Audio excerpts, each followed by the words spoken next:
Merci d'être toujours avec nous. Bonjour, ça marche, oui. Et voilà, je laisse la parole à Blex. Comme ça, là. Déjà, merci de m'avoir invité. Je pense qu'on peut passer tout de suite aux questions. Donc... Bon, j'ai essayé. Pas de questions. Merci, au revoir. Donc c'est toujours délicat de parler de choses qui m'occupent depuis un certain temps. J'arrive même plus à voir parce que j'ai l'impression d'avoir fait ça tout le temps, ce qui est faux. Puisque pendant une période de mon existence, j'ai été imprimeur. Donc j'étais en charge de mettre sur le papier le travail des autres, en fait. Ce qui m'a été très utile parce que vous allez vous en apercevoir, je suis quelqu'un de très peu discipliné. Et en fait, la pratique de l'imprimerie m'a formé à une discipline, ce qui m'a... J'avais des envies de création, j'avais des envies artistiques, mais disons que ce que mes parents redoutaient, avec raison, c'est que je n'avais aucune direction, en fait. C'est-à-dire que c'était, et ça reste encore aujourd'hui, du n'importe quoi. Et il se trouve qu'effectivement, devant devenir professionnel dans l'imprimerie, j'étais obligé d'accomplir des gestes répétitifs, entre autres, mais surtout précis et ordonné dans le temps et dans la gestuelle. Donc ça, c'est quelque chose qui est très important pour moi. Et c'est ce qui m'a donné envie de commencer par le médium livre, parce que il se trouve qu'en quittant les Beaux-Arts, effectivement, donc j'ai fait les Beaux-Arts à Angoulême, en quittant les Beaux-Arts, je n'avais plus d'atelier, par contre. J'étais définitivement... j'étais quasiment à la rue, en fait. Et donc, qu'est-ce qui était le plus pratique à transporter? C'est un objet qu'on peut déplier. Et c'est exactement ce que c'est qu'un livre. J'avais plus des intentions de peintre à un moment de ma vie, mais c'était même plus pensable, c'était plus imaginable, quoi. Donc le travail d'imprimeur m'a aidé dans ces deux sens-là, c'est-à-dire avoir avec moi un atelier transportable qui est ma propre personne, en fait, et cette discipline de travail qui a été salvatrice à plus d'un titre. Donc voilà pour la présentation générale. Quand tu parles d'imprimeur, c'est imprimeur de quel... excuse-moi, oui, tu as raison. J'étais imprimeur en sérigraphie à Paris. J'étais rentré dans cet atelier au départ pour donner un coup de main parce qu'il y avait ça coinçait au niveau du planning. Donc en fait, nettoyer les écrans, préparer les couleurs, insoler les écrans, les nettoyer, etc., etc., etc. Et il se trouvait quelque chose que j'ignorais totalement moi-même, c'est qu'en fait, j'étais très bon pour retrouver une teinte, ce qui est dans la quantité qu'il fallait. Et ça, c'est qui a décidé le patron de m'engager sur un plus long terme. Donc pendant 2 ans à peu près, j'ai travaillé dans cette atelier de sérigraphie, et puis après on s'est disputé parce que j'ai un sale caractère. Et je suis donc allé voir ailleurs. Comme je n'avais plus non plus d'atelier de sérigraphie, du coup, j'ai développé une technique que je connaissais déjà un peu auparavant, qui était celle du pochoir, ce qui m'a permis de produire un livre entièrement au pochoir. Toujours avec cette idée que je n'avais pas d'endroit fixe et je pouvais à n'importe quel moment, on pouvait me demander de dégager, quoi. Donc c'était une période de ma vie assez intense et très, très intéressante, ça. peut-être maintenant je peux montrer ses premières productions. Comme vous allez voir, hein, je suis vraiment pas très structuré dans mon discours. Si à un moment donné ça va pas, j'ai demandé à Clément d'intervenir. Donc ça, c'est le tout premier livre que j'ai fait dans cet atelier, qui était un atelier vraiment professionnel, donc je disposais vraiment des meilleurs outils pour le faire. L'objet lui-même est très simple, vous voyez, c'est agrafé, c'est une reliure papillon, dite aussi japonaise ou chinoise. Et il y a un petit rainage, et ce qu'on ne voit pas sur l'image ici, c'est qu'il y a une image dans la tache noire en surbrillance. C'est-à-dire que si on fait jouer la couverture à la lumière, on commence à percevoir qu'il y a un dessin. Là, c'est le livre ouvert sur la première page, donc ce qui a été vraiment déterminant dans cette expérience, donc c'est vraiment mon premier livre. C'est la décision du collègue, du copain, qui m'avait fait venir pour le coup de bourre en question. Il était un peu fétichiste du papier, et c'est un fétichisme qui m'a transmis ensuite. Il voulait imprimer sur ce papier cristal à tout prix. J'étais pas très chaud, parce que moi j'avais envisagé plutôt de l'imprimer sur le papier journal, mais je me suis dit ok, pourquoi pas. Et ce qui m'a saisi ici, c'est qu'on a une sorte de vue quasiment en coupe du livre. C'était quelque chose qui était donc pas prévu à la base, mais qui m'a fasciné. J'ai compris après que si je l'avais imprimé sur du film transparent, on aurait quasiment, le livre est assez fin, on aurait quasiment été jusqu'au fond du livre. On serait vraiment rentré dedans, quoi. Mais donc je me suis rendu compte qu'en fait, par les matériaux, par le système de cache, par exemple, là il y a un fond blanc sous le trait, etc., etc. On pouvait masquer, révéler, rentrer dans le livre, et tout ça sont pour moi des éléments de narration. C'est-à-dire que le support papier et comment dire, le médium, qui donc ici de la sérigraphie, peuvent eux-mêmes porter potentiellement une ambiance qui est déjà quelque part fait partie du propos et donc de la narration.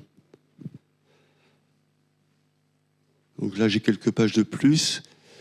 Peu à peu l'impression s'estompe parce qu'il y a des nouveaux motifs qui arrivent. Donc on perd un petit peu la profondeur dont je parlais, mais on devine d'autres choses, etc. Donc il y a tous ces jeux de cache qui se révèlent peu à peu dans ce livre, qui n'est pas une histoire, mais qui a on va dire un propos.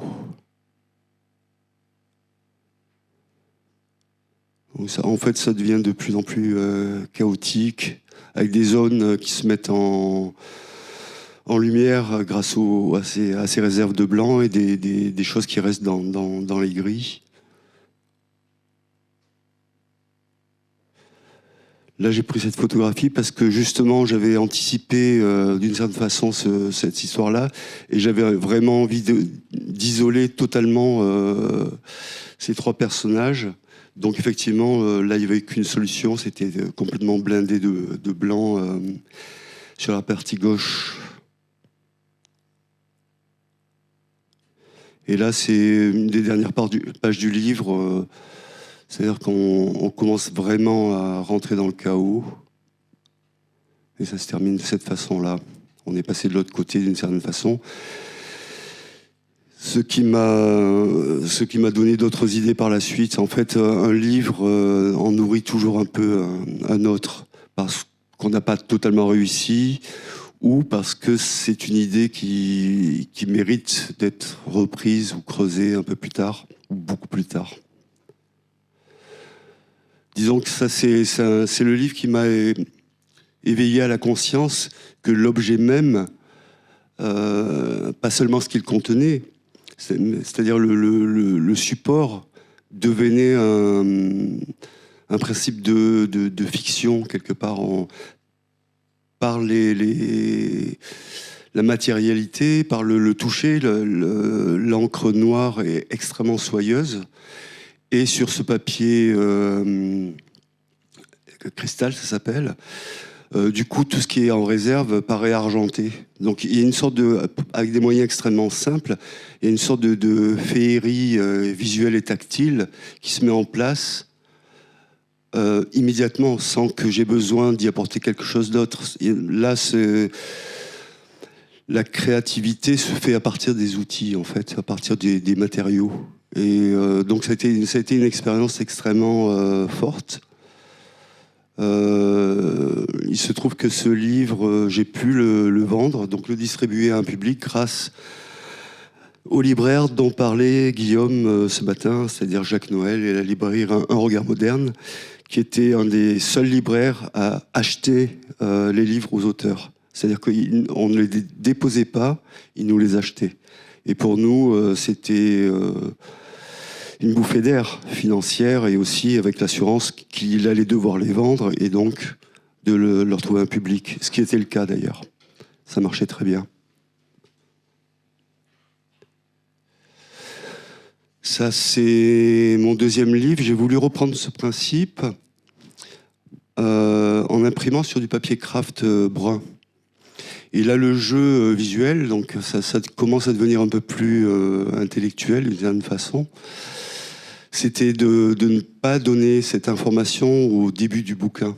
C'est-à-dire que c'était l'idée, donner l'illusion qu'en fait on était sur un papier blanc et que la couleur donc du papier était imprimée. Donc il y a cette espèce de jeu comme ça, pareil, de passage d'un univers à un autre. Je m'excuse pour les photos, elles sont dégueulasses, mais c'est comme ça, j'avais averti. Je ne peux pas les scanner, ces livres-là. Ils sont trop fragiles, ils sont assez anciens. Donc voilà, on rentre dans cet univers qui est celui du papier, en fait. Et en fait, tous les dessins, tous les personnages, tous les événements sont une sorte de fantasmagorie pour révéler peu à peu le papier.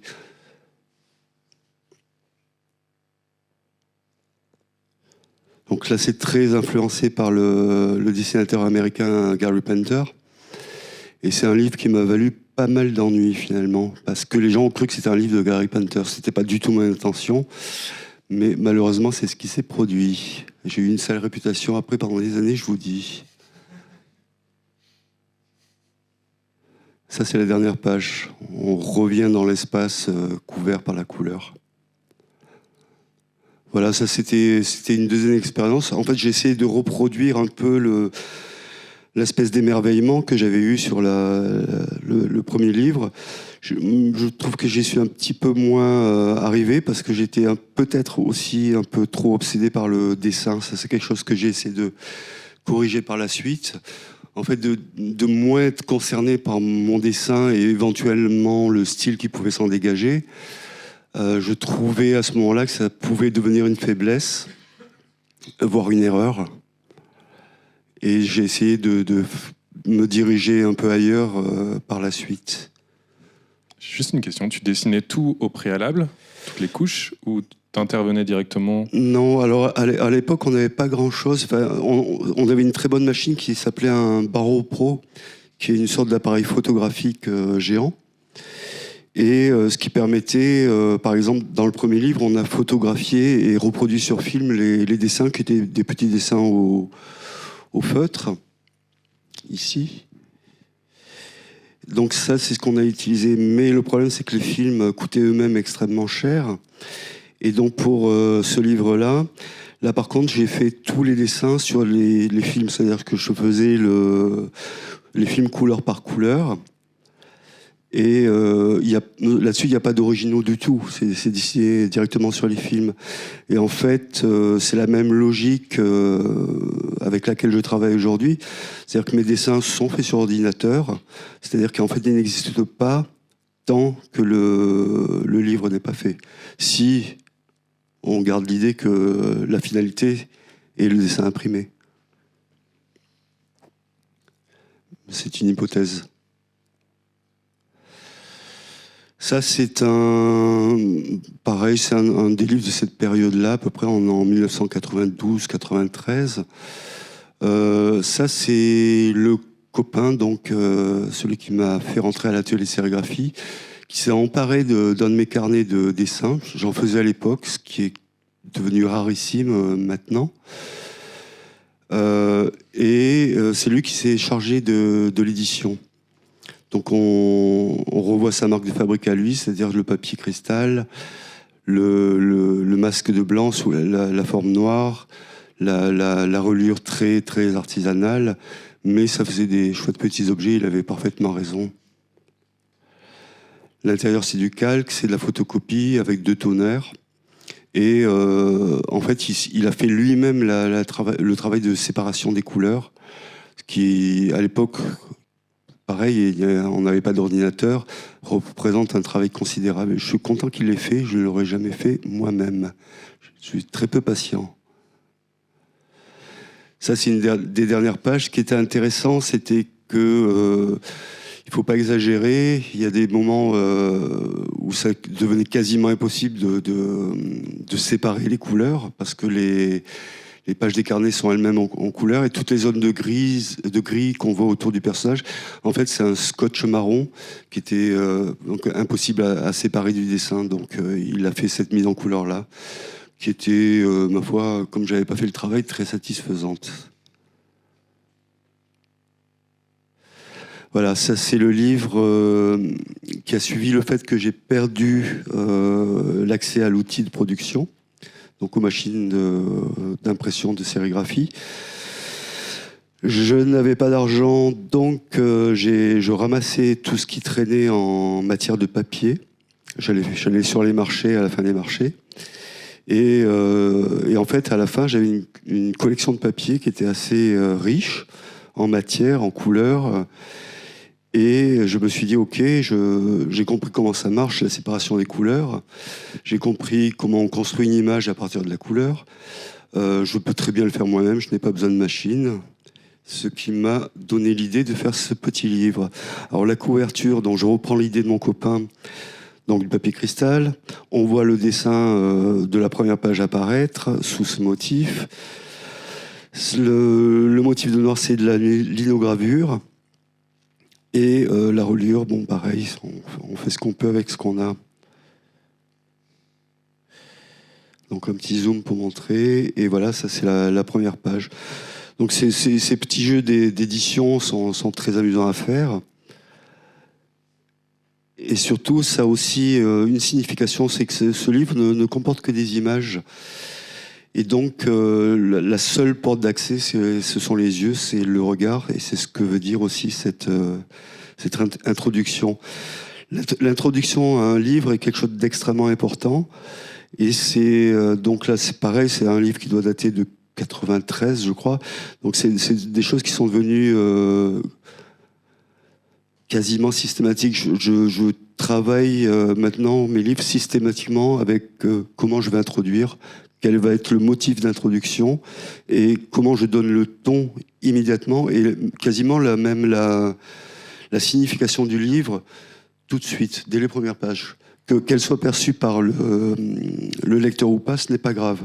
C'est un principe que je me suis fixé en quelque sorte avec ce type de petites mécaniques ou de petits gadgets presque.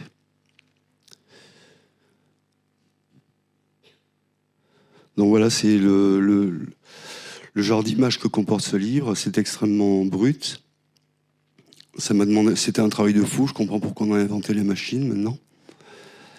Et j'ai pu en tirer 25 exemplaires parce que j'avais suffisamment de réserves de papier pour le faire.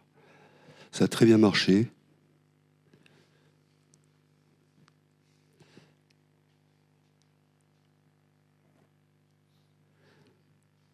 Et c'était passionnant à faire. Je ne sais pas si on le croit. Ça, c'est un livre à système. Et il y avait un livre qui était paru aux États-Unis, qui est arrivé en France sous forme d'import, donc de Charles Burns et Gary Panter encore, décidément. Et c'était le livre bien. Les dessins sont magnifiques, évidemment. Mais c'est un système avec 3 languettes, c'est-à-dire horizontales, comme ça. Et j'étais frustré, finalement, parce que le livre ne représente que des monstres. Et à la fin, c'est une combinaison de monstres que, ma foi, je trouve pas si intéressante que ça. Je trouvais ça... ouais, c'était sympa, on pouvait s'amuser à faire des nouveaux monstres, mais à la fin, ça restait que des monstres. Et là, je me suis dit, ok, tant pis, je vais encore passer pour un sale con, mais je vais reprendre cette idée et je vais déjà prévoir un autre système de découpe et avoir un déroulé différent et faire une proposition réellement différente. Donc dans ce livre-là, je ne sais pas si j'ai pris beaucoup de photos, donc ça c'est 0x0.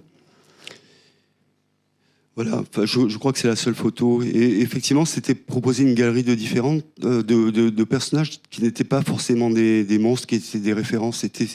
Et en fait, je trouvais ça plus intéressant, c'est très prétentieux ce que je dis, mais de proposer des personnages d'univers graphique ou d'univers imaginaire très différents pour, encore une fois, créer quelque chose qui soit un petit peu plus chaotique, un petit peu plus, finalement un peu plus méchant. Mais je me trompe peut-être. Ça, c'est encore quelque chose que j'ai confié beaucoup plus tard à un autre éditeur. À la base, c'était aussi un carnet de dessin, pas de croquis de dessin. Et en fait, c'était qu'en faire de ceci. Moi, je savais à peu près ce que ça signifiait, ce que ça voulait dire. Il n'a pas du tout compris ça. C'est pas grave. Et il a produit ces petits objets qui ressemblent vraiment presque à des jouets. Et j'ai trouvé en fait ces trucs-là très réussis finalement. C'était pas évident, je les ai détestés au premier regard. Et puis je les aime bien, en fait on dirait des petits jouets papier. Et ça c'est quelque chose qu'éventuellement j'aurais envie de refaire. En fait, on dirait presque des paquets de lessive, je sais pas, quelque chose comme ça. Des boîtes d'allumettes. Des boîtes d'allumettes, ouais. C'est à peu près la taille d'une grosse boîte d'allumettes.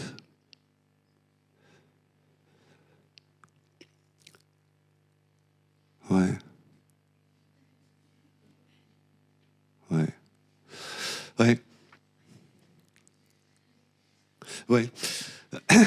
Donc, ça, c'est quelque chose qui date de 1997. Et c'est une série que j'avais envie... c'est format assez grand, c'est 30-40 à peu près. Et j'avais envie de partir d'une seule feuille de papier et de proposer... de rentrer donc un peu dans l'ingénierie, ou c'est un grand mot, enfin, on va dire plutôt de la fabrication. Et toujours à partir de la même quantité de papier, proposer des formats différents et développer le personnage à travers une forme de récit, quoi. Donc c'est beaucoup plus proche de la bande dessinée, quelque part. Donc là, il y avait un petit pop-up en plus, parce que je trouvais que le truc était un peu trop maigre. Donc là, c'est le petit pop-up qui n'est pas découpé. Ça va... Voilà, c'est ici, de nouveau sérigraphié, c'est ça? C'est la sérigraphie, oui. Là, je suis vraiment mon propre éditeur, donc je peux choisir à peu près tout, quoi, en fonction de mon budget, évidemment. Donc là, on voit pas, mais enfin pas très bien, mais en fait, dans le livre, il y a un livre qui est de format plus petit, qui est agrafé à l'intérieur, et donc qui se raccorde avec le fond. Et le personnage donc dont il va s'agir se trouve en bas, dans la partie droite. Et évidemment, donc là, c'est le début de l'histoire, etc. C'est parfaitement crétin. Et quand on referme, effectivement, donc ça aussi, c'est une chose qui me fascine. Donc le personnage se trouve à gauche et il sort de la scène quelque part. Ça, ce jeu, le livre a une logique. Il est relié, il est fermé quelque part. Il la seule zone amovible, enfin, en tout cas avec ce type de reliure, c'est l'axe de la reliure. Et c'est à partir de ça qu'on peut effectuer des mouvements, que ce soit des mouvements de lecture, ou ici comme c'est le cas, un mouvement de papier, et pareil, lui trouver une signification. Donc c'est ce genre, bon là, ça paraît très dérisoire, hein, je suis désolé, mais c'est la réalité de ma production. Mais en fait, pour moi, c'est ce type d'émerveillement, c'est ce que j'attends d'un livre, en fait. Des miens, pas toujours de ceux des autres. Je lis des livres plus classiques, on va dire. Mais je cherche cette relation, je cherche ce... C'est assez enfantin, c'est très ludique, mais si quelque chose comme ça ne se produit pas dans ce que je fais, je trouve que j'ai raté quelque chose, d'une certaine façon. Il y avait aussi une chose assez drôle que je n'ai pas photographiée malheureusement, c'est que pour ce genre de publication, donc au dos, il y a une histoire à suivre. Et je mettais à peu près un ou 2 ans entre chaque bouquin, donc le comic strip commençait à devenir très très long dans le temps, pour 2 images. Donc c'était assez amusant de penser au lecteur qui ne lisait que 2 images tous les ans ou les 2 ans pour continuer une histoire qui ne s'est jamais terminée de toute façon. Donc j'aimais bien ce côté absurde aussi. Et là, il y avait une histoire entamée, justement. C'est un peu le oui, surgissement de la narration. Au dos, c'est vraiment du comic strip. C'est-à-dire qu'il y a 2 personnages qui se rencontrent, qui commencent une discussion, enfin une agression plutôt. Et le temps était extrêmement distendu entre un moment où les 2 cases étaient lues et ensuite ce qui allait se passer par la suite.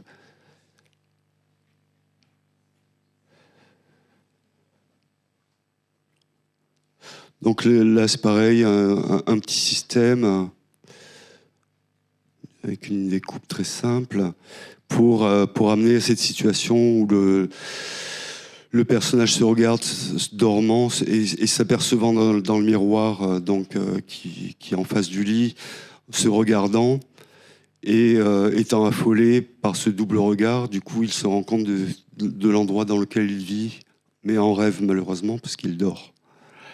Donc voilà, c'est à peu près le genre de disposition que j'aimais bien à l'époque.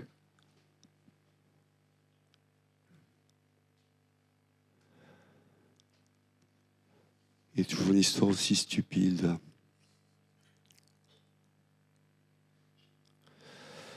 Bon, ça c'est plus ancien, c'est pas l'édition originale parce que je l'ai pas retrouvé pour la photo. L'éditeur Armin Abmayer, en fait, avait une collection qui s'appelait Die Tollen Hefte.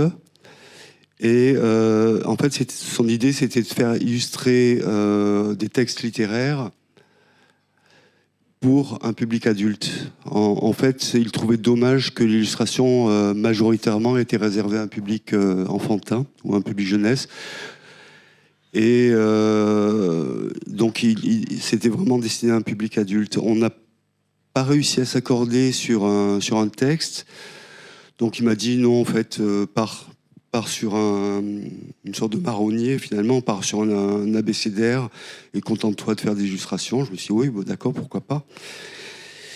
Il se trouve que j'avais plus ou moins une idée de ce que pouvait devenir cet abécédaire en transformant les lettres en route. Donc ça devenait une sorte de voyage qui impliquait un récit.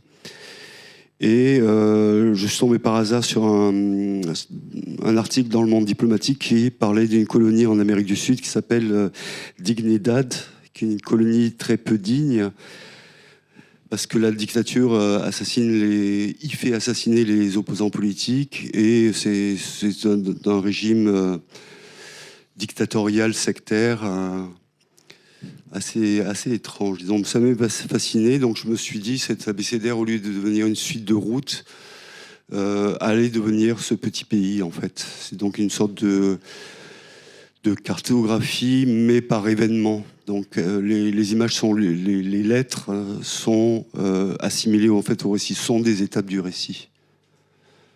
Donc ça, c'est le départ de mise en scène. J'avais 26 lettres et 28 pages, en fait, parce qu'il y a la double page du milieu.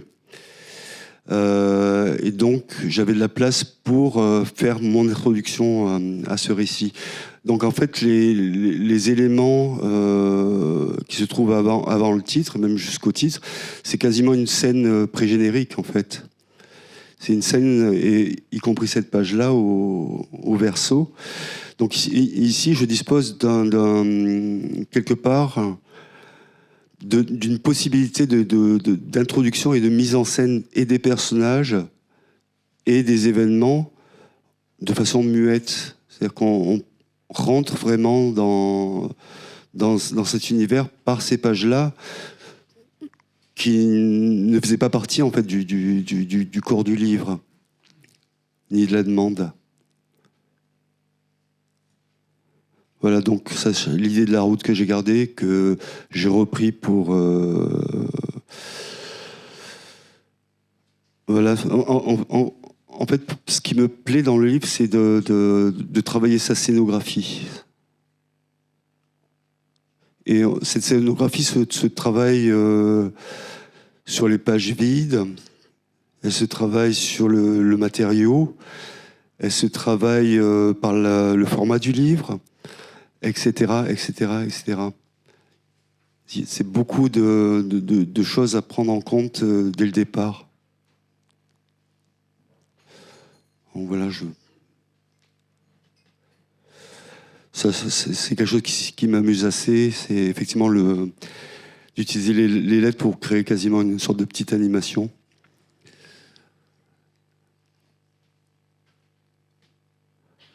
Voilà, là dans cette... pareil, utiliser, comme il y avait une jaquette qui était imposée dans ce format, c'est essayer d'en tirer... Donc là, c'est pardon, c'est le recto de la jaquette. Essayer d'en tirer le parti, ça c'est un événement qui est raconté par le texte dans le livre, mais qui n'est pas montré. Et donc finalement, c'était me donner la chance de faire un retour dans l'histoire à la fin du livre pour raconter visuellement cet événement qui s'est passé dans le passé en fait des personnages et de cet endroit. Donc pareil, comment scénographier un souvenir, comment scénographier un événement, tout en le gardant dans le corps du livre. Et ici, si le lecteur a la curiosité de déplier la jaquette, évidemment. Ça fait partie des petits plaisirs de l'édition. Ça, je fais un retour dans le passé. Ça, c'est fait à l'atelier du Dernier Cri, donc censément être édité par le Dernier Cri, mais c'est moi qui l'ai fait, en fait. J'ai pris les angles du Dernier Cri, c'est à peu près tout. Donc c'était ici, l'enjeu, c'était à travers ces livres-là, acquérir un savoir-faire technique avec des outils qui étaient beaucoup moins performants que ceux dont je disposais auparavant. Et donc chaque petit livre, qui sont aussi des petits récits, des petites narrations, essayer d'étoffer mes connaissances, de tester des choses techniques. Entre la première page du premier et celle du deuxième, il n'y a pas d'énorme différence. Mais il y a des histoires de lisibilité de texte qui sont des questions qui m'intéressaient à ce moment-là. Ici, on le voit peut-être pas trop, mais c'est effectivement, là, j'ai commencé à utiliser de la trame parce que les agences de pub commençaient à acquérir des ordinateurs à ce moment-là, donc ils se sont débarrassés de toutes les trames autocollantes dont ils se servaient auparavant pour faire leur maquette. Donc je suis tombé sur un stock énorme, ce qui me donnait la possibilité de travailler en sérigraphie les demi-tons, ce qui est évidemment difficile si on n'utilise pas de trame. Essayer de travailler la bichromie. Et dans le dernier, la photographie. J'avais découvert qu'il y avait une photocopieuse laser donc qui produisait de la trame, Ce qui fait qu'effectivement, je pouvais travailler les images soit en ton de gris, avec des lavis, avec du crayon. Brusquement, je commençais à avoir une palette beaucoup plus subtile que ce que j'avais utilisé dans les numéros précédents, quoi.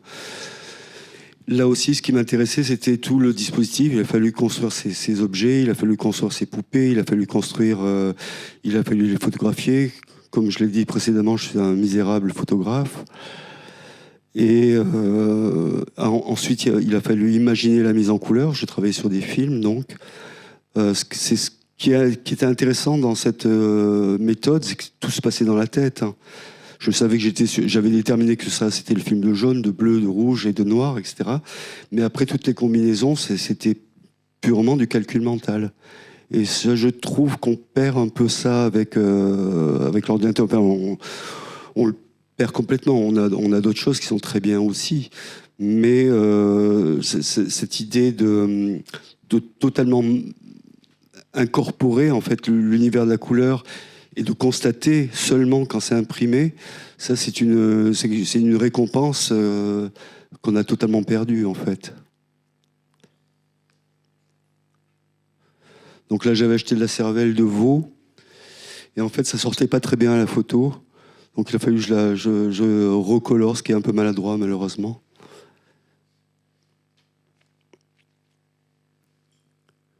Donc il y a du collage pour faire les effets de mouvement, etc., etc. C'était vraiment du bricolage. Bon, ça c'est Crime Chien, c'est beaucoup plus tard. C'est l'édition originale imprimée ici en Suisse, à Zurich, chez Axel de Pipifax, qui a fait un très beau travail d'impression, un beau travail de reliure aussi. Malheureusement, il adore imprimer, il adore travailler avec les artistes, mais par contre, il ne s'intéresse pas du tout à l'édition, ce qui fait que ce livre est quasiment jamais sorti, ce qui était extrêmement frustrant pour moi.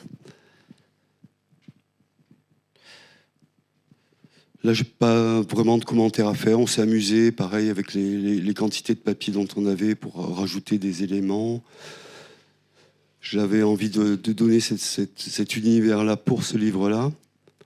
C'est assez proche d'Abecedaria, mais c'est plus simplifié, en fait. Là, je me suis servi des travaux de Richard Maguire, avec lequel j'avais travaillé chez Cornelius pour lui éditer un livre. J'avais été très impressionné par sa simplification, par l'abstraction de ses motifs, qui étaient parfaitement reconnaissables une fois qu'on avait chopé le code. Bon, ici, le propos n'est pas tout à fait le même, quand même. Et je crois que c'est le dernier de la série des photographies. C'était édité à Paris en 2012, chez Frédéric Desjean. Ce qui était intéressant dans ce livre, c'était de recapitaliser un petit peu toutes les expériences que j'avais faites pour proposer un univers très brut. C'est-à-dire que ce livre-là vient après les livres que j'ai faits en édition, on va dire, traditionnelle, les livres pour enfants, les choses comme ça. En fait, il y a un retour d'envie de ce côté très brut, en fait, de retrouver cette gamme de colorés, de retrouver ce graphisme, de retrouver ce chaos quelque part aussi. Et Frédéric ayant dit qu'il avait envie de travailler avec moi, je me suis dit, bon voilà, c'est le moment ou jamais. Moi, de toute façon, je n'ai plus du tout d'atelier. Autant y aller. Le travail des grilles est vraiment impressionnant sur ce tirage. Oui, ce qui est intéressant aussi, c'est toujours la narration dans la disposition. Ici, on voyait qu'on est sur une construction horizontale, on passe sur une construction verticale, et ça fonctionne aussi avec le récit, ça fonctionne avec ce qui est dit dans le récit.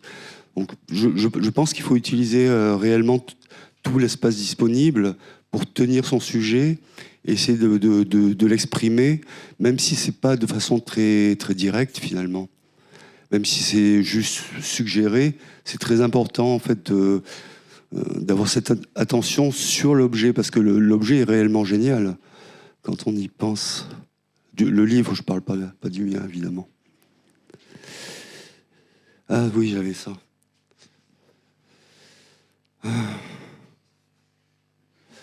Là aussi, il y a une question de mise en scène qui est donnée plus, pas tellement par l'illustration. Ça, le dos n'était pas désiré. Parce que quand j'ai fait ce livre-là, en fait, j'avais en tête une série de portraits d'enfants, tous en muet. C'est un livre qui est entièrement muet. Et je voulais donc que le dos du livre reste muet aussi. Malheureusement, ils ont trouvé que c'était une très mauvaise idée, les commerciaux. Ce qui fait qu'ils m'ont imposé ça, et ce qui fait que finalement, je n'ai pas fait le livre suivant et je ne le ferai jamais. C'est dommage. Parce que, et là, j'ai dû expliquer à l'éditrice qui avait pris cette décision, c'est-à-dire la chef d'Albin Michel, pas Béatrice, qui est mon éditrice sur ce livre, qui m'avait suivi en fait dans mon raisonnement, parce qu'elle savait ce que j'allais faire ensuite. Quand j'ai vu ça, je me suis dit, ok, il m'impose donc, Albin Michel, pour des raisons commerciales, m'impose quelque chose qui m'interdit finalement de faire ce que j'avais prévu de faire. Et quelque part, sans s'en rendre compte, ils ont totalement torpillé l'idée, quoi. Le suivant, ça devait être un opéra. Hein. C'était beaucoup de travail. Finalement, je suis content. Donc là, c'est pareil, ce sont les gardes, elles sont sur un papier brillant, tout le livre, donc couché brillant, ou satiné plutôt, pas brillant. Donc il y a un très fort contraste avec les pages du livre qui, elles, sont très chaleureuses. Le motif est une horloge, et on commence à avoir un avant-goût des personnages, du temps qui va jouer un rôle important dans ces images, du timing, de la relation des personnages entre eux, etc. etc. Ça, ce sont des motifs qu'on va retrouver ensuite à l'intérieur du livre. Donc on rentre réellement dans le décor du livre, c'est une sorte de rideau de théâtre finalement. C'est encore de la scénographie. Le petit personnage gauche regarde ça. Et ça, c'est la fin du livre. C'est-à-dire qu'entre les deux gardes, il s'est passé tout le récit. C'est-à-dire que la relation maintenant est connue du lecteur, elle est établie, mais pour les personnages, tout les sépare en fait. Et ce qui les sépare, c'est le bloc-livre. Entre ça et ça, il y a toute l'incompréhension en fait, qui est le récit de ce livre. On retombe sur les gardes, l'heure a changé, les relations ont changé. Il faut profiter de ces moments-là. Réellement, le livre est intelligent en soi. C'est une forme intelligente. Il faut, de mon point de vue en tout cas, ce n'est pas une nécessité pour tout le monde. C'est pas une science ce que je fais. Mais si moi je le fais pas, je rate quelque chose. Je rate mon idée. C'est même plus la peine de continuer. Là, sur Saison, qui est aussi un imagier, le deuxième que j'ai fait avec Béatrice Vincent, on partait, donc pareil, il faut indiquer les saisons, leur trouver des couleurs. En plus, c'était compliqué parce qu'il y a 4 saisons, j'ai 3 pantones. Donc il fallait organiser ça un peu différemment. Donner la clé du principe du bouquin dès la première page, très, très important pour moi. Donc on voit ici qu'il y a le cycle total qui se referme, c'est-à-dire printemps, été, automne, hiver. Donc qui va fabriquer une sorte de cercle comme ça. Et en arrière-plan, il y a un nageur qui traverse, qui est en fait donc notre traversée de ce cycle permanent. Et c'est comme ça que le livre va être construit. Donc ça c'est la clé que je donne au lecteur. C'est comment ce livre va être construit, de quoi il parle, et quel est son moteur, en fait, en quelque sorte. Que le lecteur comprenne cette image du premier coup ou non, ou ne la comprenne jamais, ce n'est pas grave. Je lui donne quelque chose, il le prend ou pas.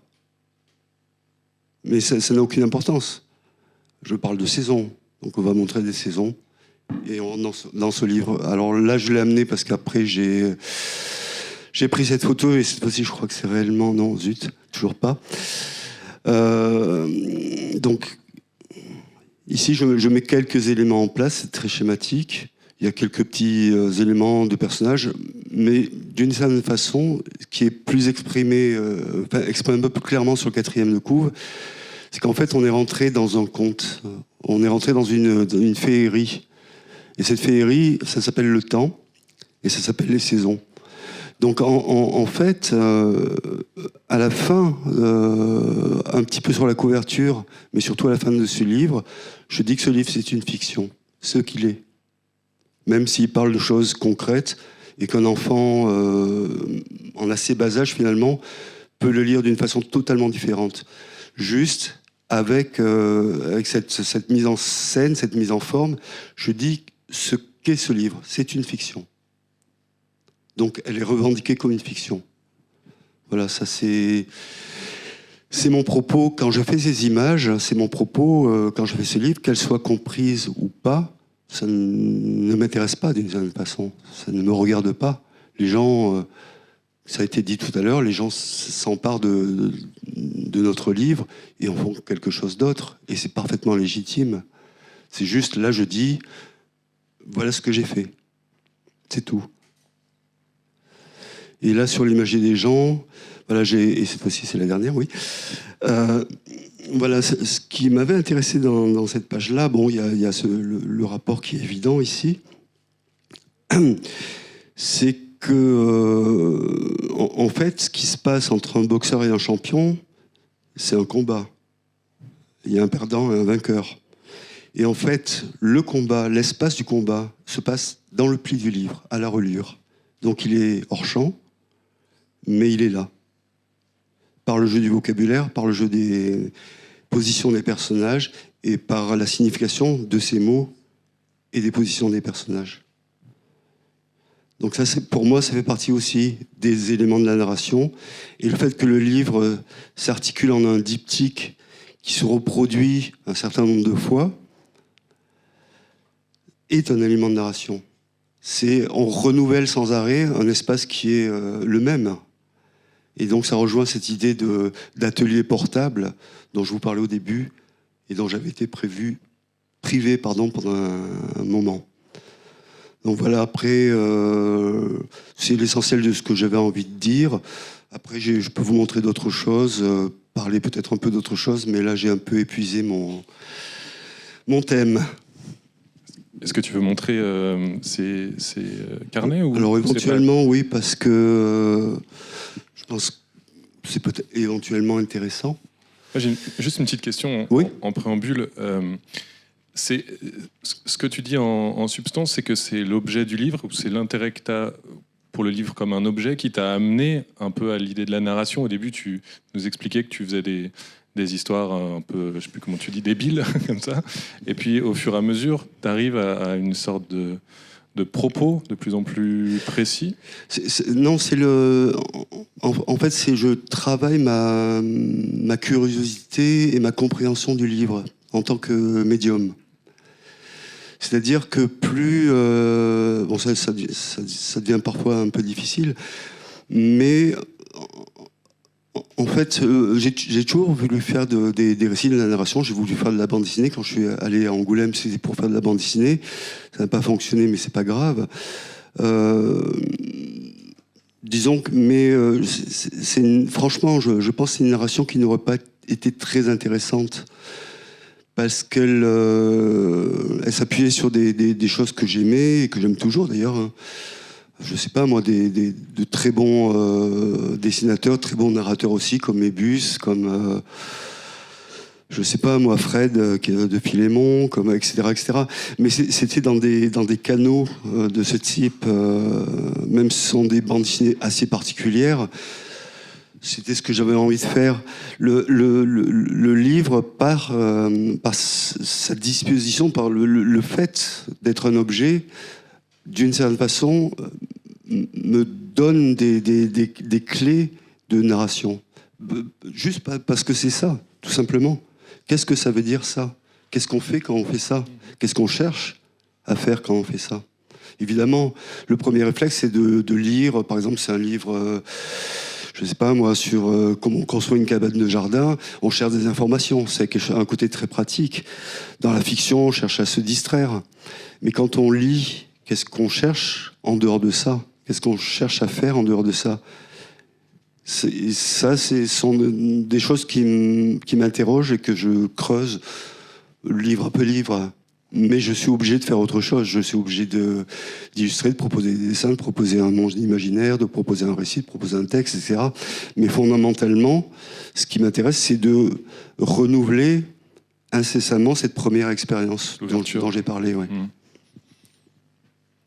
Merci beaucoup. Peut-être que tu peux montrer quand même quelques... Oui. Alors, c'était sur la question des carnets.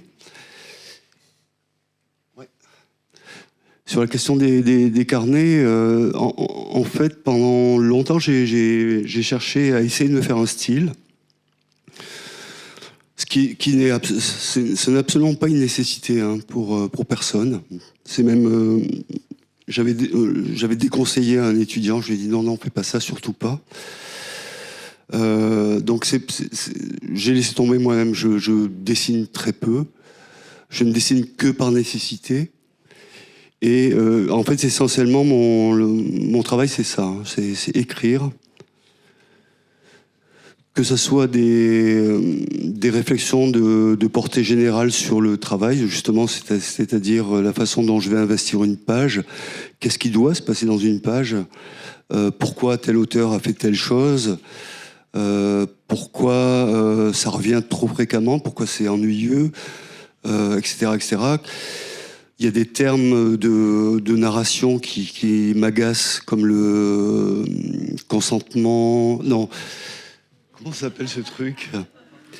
Non, pas le consentement, pardon, je suis désolé. Non, la suspension de l'incrédulité. Ça n'a rien à voir avec le consentement, je suis désolé. Le consentement m'agace aussi, d'ailleurs. Mais je suis quelqu'un de pas du tout violent. Enfin, ça dépend des gens.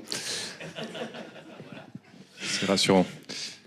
Donc oui, ce sont des réflexions. Et effectivement, quand je rentre dans l'écriture d'un livre, j'essaye de me débarrasser de tout ce dont Delphine avait parlé tout à l'heure. Effectivement, il y a un encombrement terrible dans la fiction, c'est de savoir tout le temps où on est, quel personnage fait quoi, comment il s'appelle, d'où il vient, etc., etc.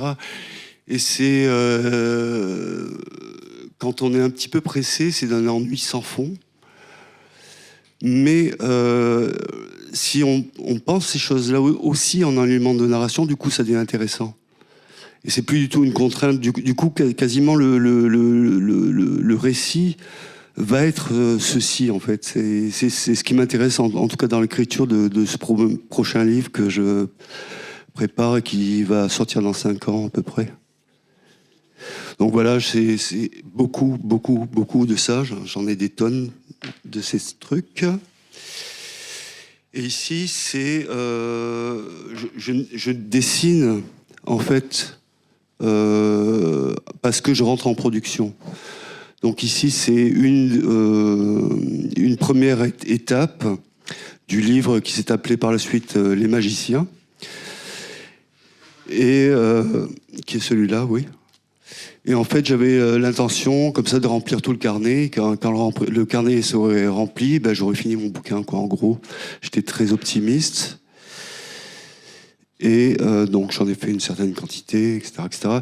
Qui était en fait quelque chose de très raté du point de vue narratif, justement.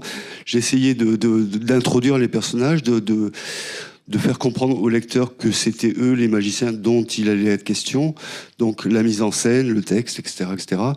Et au bout d'un moment, ces gosses, moi je savais plus quoi en faire.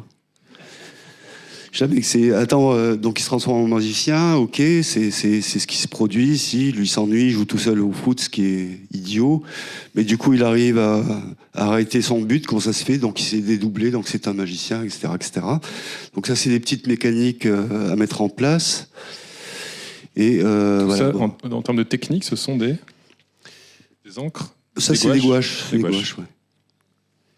Et voilà, ça s'arrête là, parce que là, je viens de comprendre que j'ai un problème. Une fois que j'ai fait la démonstration que c'est des magiciens, ils redeviennent des enfants ou pas? Qu'est-ce qui se passe? C'est quoi ce truc? Bon. Super. J'avais demandé une bourse au CNL et je l'ai obtenue. J'ai dit, bon, ça va être cool. J'ai recommencé 10 fois le bouquin. Et ça, c'est la version où il y a le moins de pages. Je suis allé au minimum à entre 15 et 20 pages pour chaque tentative. C'est-à-dire que le bouquin qui fait quand même 210 pages, je crois. Oui, c'est ça. Avec 180 images. J'en ai fait 2, en fait, sur la période. Et donc, en fait, ça c'est le travail de dessin en quelque sorte. C'est-à-dire que c'est la gestuelle, ça c'est quelque chose dont je m'étais rendu compte en faisant l'image des gens. La gestuelle définit le personnage. Donc il y a une partie extrêmement visuelle, ça les dessinateurs de bande dessinée le savent, qui caractérise les personnages, qui va les poser dans l'espace, qui va leur donner un mouvement et d'une certaine façon, même si c'est pas une animation, qui va dans l'esprit du lecteur les animer. Donc ça c'est... Je cherche, en fait, comme je ne suis pas du tout en animation, je cherche la position la plus exacte possible dans ce que j'essaie d'exprimer, image après image, dans l'optique d'un récit beaucoup plus développé. Donc là, ce sont des choses, je dois être à peu près au milieu du livre, parce que j'en ai d'autres carnets comme ça. Donc il y a beaucoup d'essais qui sont pas très... convaincant. Et là, ici, j'en ai marre, je pète les plombs, je dis ce bouquin-là, je le ferai jamais, j'en ai marre, j'ai envie de faire une histoire de pirate. Donc là, j'ai d'autres personnages au milieu, je dis plus rien à foutre, etc. Je rendrai leur argent au CNL, m'en fous. C'est mortel ce bouquin, j'en peux plus. Donc là, hop, je suis tout joyeux, j'ai des nouveaux personnages, ça va être super, ce que disait Delphine tout à l'heure. Hein. Et puis là, ben non, quand même. Non, ils m'ont filé du blé, je peux pas, c'est pas possible. Donc on s'y remet, patiemment, etc., etc. Et je rêve de dessiner comme ça, moi. J'ai pas du tout envie de dessiner comme je fais. Je rêverais d'avoir ce truc-là. Le problème, c'est que je suis contraint, je me suis piégé d'une certaine façon, à avoir justement cette posture exacte et ce dessin qui est extrêmement maladroit, extrêmement moche d'une certaine façon, mais qui a une vertu, c'est celui d'être dans la position que je cherche. Je suis incapable d'avoir la position exacte que je cherche, avec les proportions dont j'ai besoin, avec ce type de dessin. Et pourtant, je rêve de dessiner comme ça.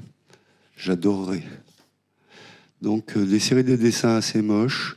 Mais c'est pas grave, parce que de toute façon, je les redessine entièrement sur ordinateur. Et là, la partie devient complètement différente.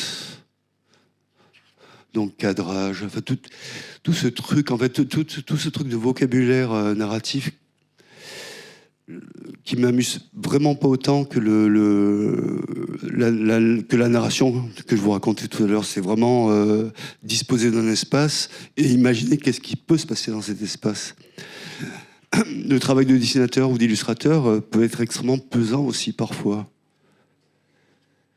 etc. Là, c'est essentiellement des personnages, c'est ça qui résiste le plus?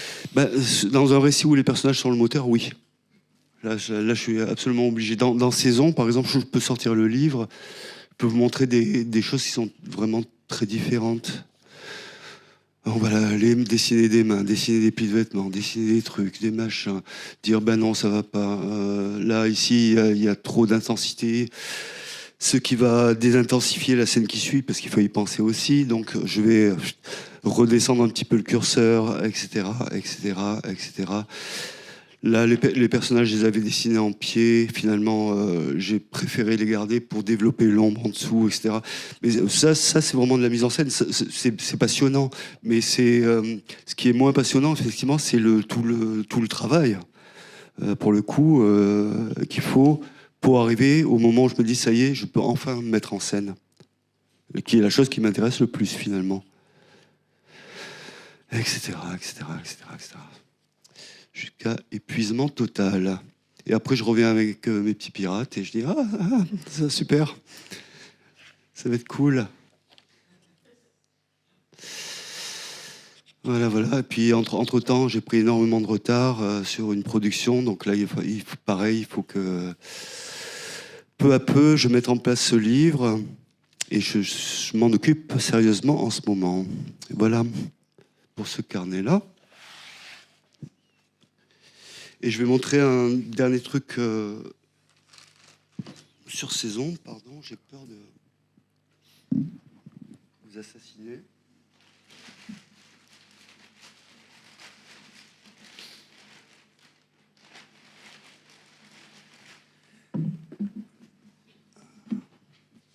Puisque tout à l'heure on parlait de trans,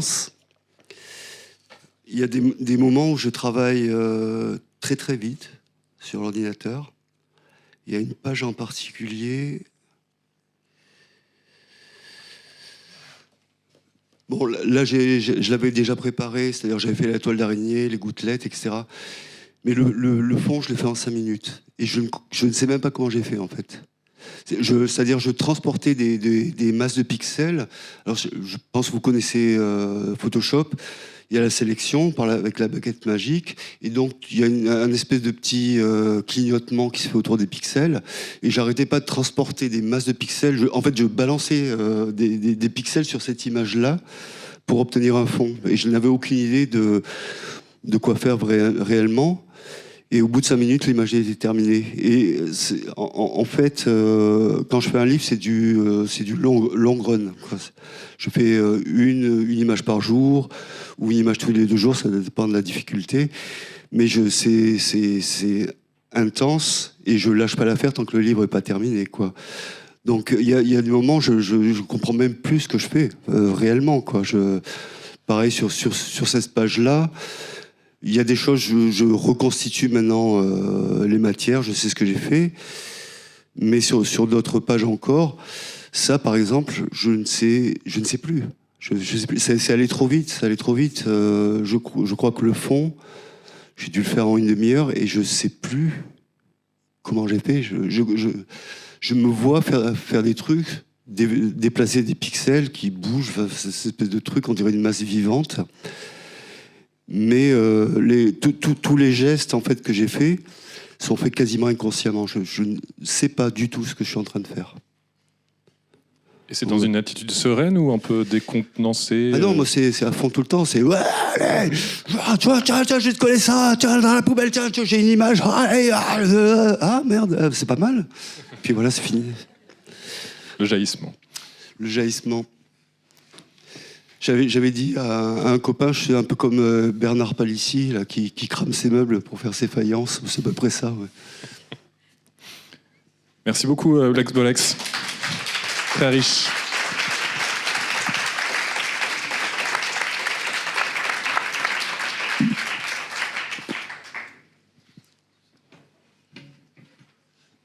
Pas de questions?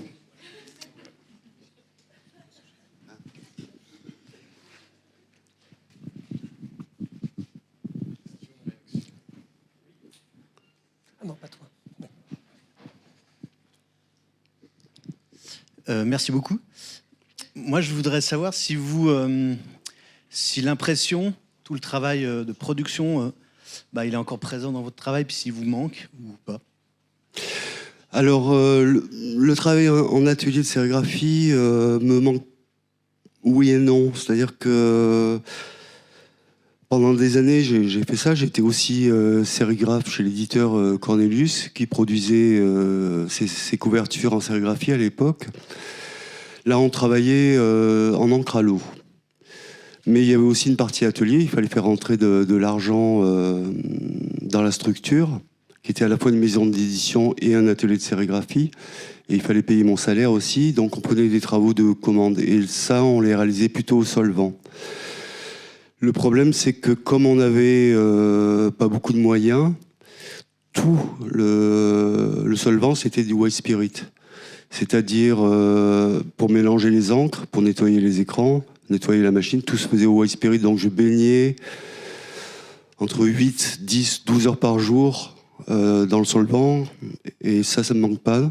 Et en plus, je suis tombé extrêmement malade par la suite. Donc cette partie-là, non, je la regrette absolument pas. Après, sur le fait d'imprimer soi-même, bon, il se trouve que c'est super en fait de travailler avec un imprimeur qui ne fait que ça, et qui le fait très bien. Et du coup, comme j'ai l'expérience de l'atelier, de la production, je travaille de manière beaucoup plus précise que si je travaillais tout seul en fait. Donc ça m'arrive de produire des estampes ou des livres aussi, et d'être présent sur le tirage, ou si je peux le faire, mais au moins sur le calage des premières couleurs, etc. Donc ça c'est quelque chose avec lequel je suis encore en relation. Et en dernier lieu, si vraiment je me sens frustré, j'ai encore le pochoir. Hein. J'ai produit récemment, je crois que c'était en 2019, il me semble, j'oublie un peu, un livre qui est entièrement fait au pochoir, et j'ai retrouvé tout le plaisir intact, quoi. Bon, c'est un travail énorme, je ne pourrais pas faire ça tout le temps. D'ailleurs, je ne gagne même pas ma vie avec les livres, je suis illustrateur commercial. Donc c'est vraiment, si je me dis, tiens, mais j'ai vraiment absolument envie de réaliser cette idée, d'aller jusqu'au bout, je me prends le temps, je me finance moi-même, il n'y a pas de problème là-dessus. Donc le rapport à l'atelier n'est jamais totalement perdu, quoi, de ce côté-là. Je peux reconstituer chez moi assez facilement un atelier d'impression, avec le pochoir, évidemment pas avec la sérigraphie. Et j'ai toujours pas d'atelier, hein, c'est chez moi, je le travaille. Merci.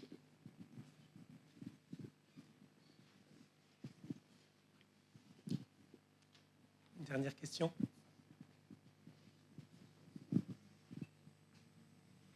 Dernière chance.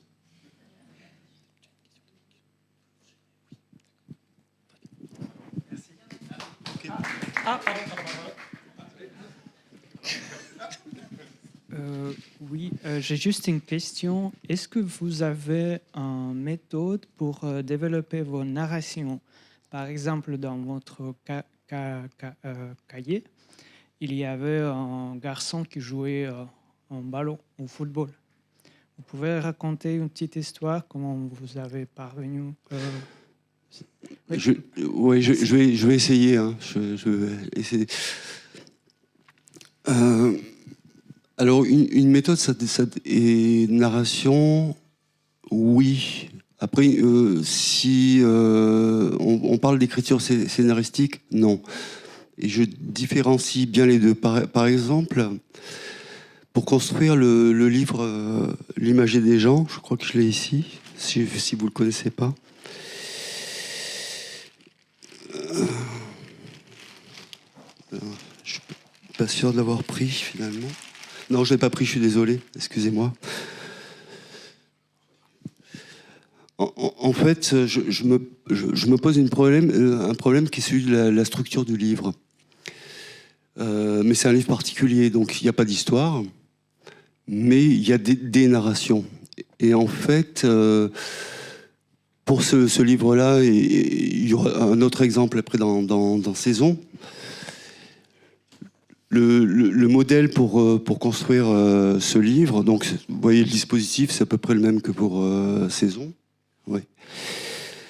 Et donc il y a ce principe de double page, ce principe on rentre chaque fois dans une confrontation, dans un petit monde, dans un imaginaire, dans un autre, etc. Donc c'est à peu près tout le propos de ce livre. Pour la construction de ce livre, par contre, m'a aidé à faire la narration. Alors je ne sais pas si c'est exactement ce que vous attendez comme réponse, mais ce que j'ai fait, c'est que j'ai déroulé ma liste de personnages sur un modèle qui est celui d'une spirale. C'est-à-dire qu'on part d'un point et on s'éloigne de ce point à peu près. C'était l'idée de la construction de ce livre en termes narratifs. C'est-à-dire, finalement, comment j'allais poser les personnages, à quelle section du livre, à quel endroit du livre, à quel moment du livre il allait se produire ça, ce personnage-là, etc., etc. Donc c'est une sorte de plan sur une structure qui est très simple, en fait. Là, le modèle, c'était cette spirale excentrique. Et c'est comme ça que j'ai construit le livre. On l'a modifié un petit peu avec Béatrice pour un certain nombre de raisons. C'est trop long à expliquer. Mais en gros, c'était le modèle abstrait, si vous voulez, de la construction de ce livre. Pour Saison, donc, qui était le livre qui venait après, dont je tenais énormément à faire ce livre. Ici, on a déjà un cycle qui est celui des saisons. Ce que je propose, et comme il y a ce que je racontais tout à l'heure dans la page titre, donc il y a cette idée. La lecture est linéaire. On n'a pas tellement le choix, en fait, par le fait que la reliure l'impose. Pour ce type de livre, évidemment, il existe d'autres choses. Donc, c'est ce que je signifie ici aussi. C'est que nous, on va faire une traversée, mais que c'est une traversée d'un cercle, pardon. Donc, le modèle de ce livre, c'était de prendre ce cercle et finalement de le casser et de donner cette histoire de boucle. Finalement, c'est comme si j'avais pris la spirale de l'imagerie des gens et que j'avais tiré sur le centre pour avoir au départ une petite boucle, puis ensuite une boucle plus grande, puis après une boucle encore plus grande, etc., etc. Et ça, c'est le moteur de la narration de ce livre. C'est-à-dire, j'ai pris la spirale et je l'ai tirée. Et ça produit une petite boucle, une boucle moyenne, une boucle plus grande, une boucle très très grande. Et ça correspond en fait au nombre de pages de ce livre. C'est-à-dire qu'au départ, il y a 1, c'est le centre du livre. Après, c'est développé sur ces 4 premiers cycles. Automne, hiver. Et on repart sur le printemps, on commence un deuxième cycle, c'est la deuxième boucle de cette spirale, etc., etc. Et plus on avance dans le livre, plus le temps qu'on passe sur une saison est long, parce qu'on est sur le côté ascendant de la boucle, et après on est sur le côté descendant, etc., etc. Donc voilà comment j'imagine la narration de ce livre-là, ce qui est pas du tout le cas sur un livre comme Les Magiciens ou Les Vacances. Là, il faut que je trouve d'autres moteurs de narration. Et pour moi, la question motrice est importante. C'est elle qui va décider le ton de la narration, le moment où les personnages vont intervenir, qu'est-ce qui va se développer, comment le livre va se développer, etc., etc. Donc, pour les imager, c'était pas très compliqué, parce qu'il y a cette histoire de spirale, donc qui était très simple finalement. Je l'ai utilisé une dernière fois dans le petit dernier qui s'appelle Romance, un petit peu différemment. Donc, si vous voulez, le principe narratif des 3 imagiers, c'est cette spirale que je déplie ou que je replie. Voilà. Je ne sais pas si ça répond à votre question. J'espère, en tout cas, j'ai fait de mon mieux. Merci.